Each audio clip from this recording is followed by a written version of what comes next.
ამბები სამეგრელოს შუაგულიდან.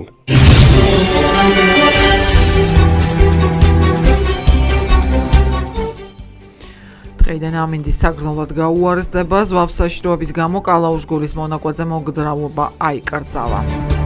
ახალ ამბებს თია შონია გაგაცნობთ. დე-ფაქტო აფხაზეთში 23 თებერვლიდან ადგილობრივი თვითმმართველობის ორგანოების დეპუტატობის კანდიდატებს წარადგენენ. პროცედურა 13 მარტამდე გაგრძელდება. დე-ფაქტო აფხაზეთში ადგილობრივი თვითმმართველი ორგანოების არჩევნები 2016 წლის 3 აპრილს არის ჩაანიშნული. აფხაზური მედიის ინფორმაციით ადგილობრივი თვითმმართველი ორგანოების არჩევნები 92-93 წლების ქართულ-აფხაზური ომის შედეგად პირველად 98 წლის გაზაფხულზე გაიმართა. საქართველოში მიმდინარე კვირაში არამდგრადი ამინდია მოსალოდნელი, ამის შესახებ გარემოს ეროვნული სააგენტოს მონიტორინგისა და პროგნოზირების ცენტრის ჰიდრომეტეოროლოგიური სამსახურის უფროსი სვეტლანა ნიორაძე აცხადებს, მისი თქმით, დღეს დასავლეთ საქართველოს და აღმოსავლეთ საქართველოს ზოგიერთ რაიონებში შენარჩუნდება წვიმა, ხოლო ხვალიდან გამოიდარებს, ასევე ტემპერატურა მოიმატებს, თუმცა ამ ფონზე ზოგიერთ რაიონში თბილისშიც მოსალოდნელია ნალექი, მიმდინარე კვირაში ჰაერის ტემპერატურა საშუალოდ იქნება +14-16 გრადუსი. საქართველოს პრემიერ-მინისტრის გიორგი კვირიკაშვილის ორდღიანი ოფიციალური ვიზიტი ჩეხეთის რესპუბლიკაში დაიწყო. მთავრობის ადმინისტრაციაში დახვედრის ოფიციალური ცერემონიაც გაიმართა. ცერემონიის დასრულებისთანავე საქართველოს მთავრობის მეთაური კვირიკაშვილი ჩეხ კოლეგას ბუხუსლავ სობოტკას პირისპირ შეხვდა და რის შემდეგ შეხვედრა გაფართოებულ ფორმატში გაგრძელდა. მოლაპარაკებების დასრულების შემდეგ კი საქართველოს პრემიერ-მინისტრი და ჩეხეთის რესპუბლიკის მეთაური მედიისთვის ერთობლივ განცხადებებსაც გააკეთებენ.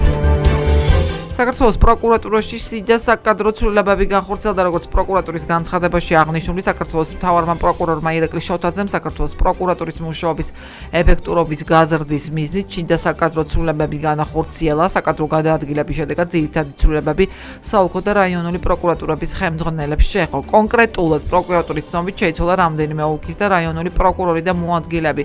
აჭარის ავტონომიური რესპუბლიკის პროკურორი ლევან პაქსაშვილი დაინიშნა, ქვემო ქართლში ლევან გეგეჭკორი, შიდა ქართლში შოთა ტყეშელაშვილი, სამეგრელოს ზემო სვანეთის საოლქო პროკურორად ილია ჯალაღანია დაინიშნა.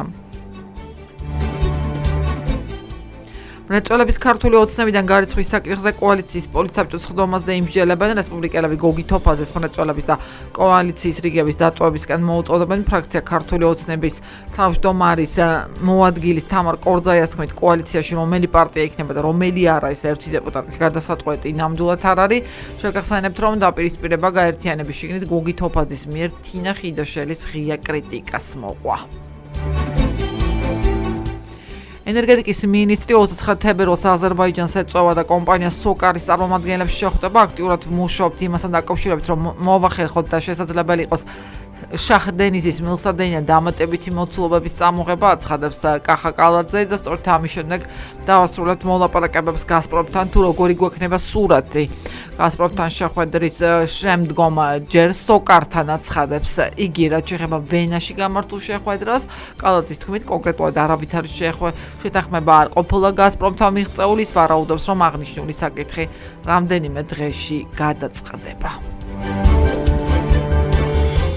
საქართველოს რეგიონული განვითარების და ინფრასტრუქტურის სამინისტროს ავტომობილგზების დეპარტამენტის ინფორმაციით, თოვლობის ლიპყინულის და ზვავს საშიშროების გამო ზუგდიდ ჯვარი-მესტია ლაზდილის ავტომობილგზის კალაუშგურის მონაკვეთზე ყველა სახის ავტოტრანსპორტის მოძრაობა ამ დროისთვის არის აკრძალული, ხოლო ლახამულა-კალას მონაკვეთზე დასაშვებია 30 ადგილზე მეტი ტევადობის ავტობუსების მოძრაობა. დანარჩენი სახის ავტოტრანსპორტის მოძრაობა არის თავისუფალი, ხოლო მე100 კილომეტრზე ზუგდიდი ლახამულა ყველა სახის ავტოტრანსპორტის მოძრაობა ამ დროისთვის არის თავისუფალი.